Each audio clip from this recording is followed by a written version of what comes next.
Kelompok militan Hamas berpendapat Perdana Menteri Israel Benjamin Netanyahu sengaja menghalangi kesepakatan gencatan senjata yang komprehensif.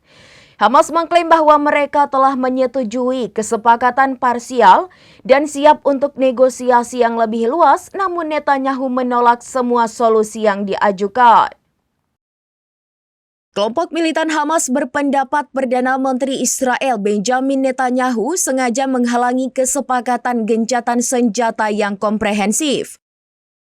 Hamas mengklaim bahwa mereka telah menyetujui kesepakatan parsial dan siap untuk negosiasi yang lebih luas, namun Netanyahu menolak semua solusi yang diajukan. Dalam sebuah pernyataan, Hamas menyebut pengakuan dari pihak Israel dan Amerika Serikat sebagai bukti bahwa mereka adalah penghalang utama. Kelompok militan ini mengutip pernyataan mantan juru bicara Departemen Luar Negeri Amerika Serikat sebagai konfirmasi bahwa Netanyahu berupaya menunda dan menipu untuk menggagalkan kesepakatan. Dikutip dari Al-Mayadin pada Senin 25 Agustus 2025, Hamas menegaskan bahwa perjanjian gencatan senjata adalah satu-satunya jalan untuk menjamin pembebasan para tahanan.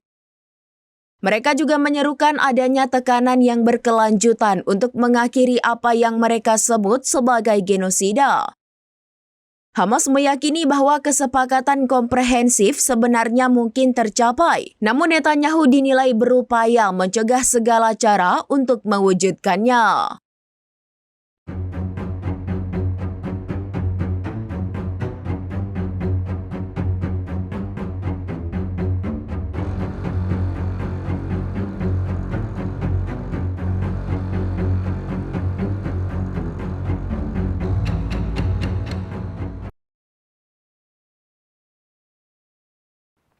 Demikian informasi terkini Syed Daralun. Saksikan terus informasi lainnya. Jangan lupa like dan share seluruh akun serambinews.com. Download Tribun X sekarang.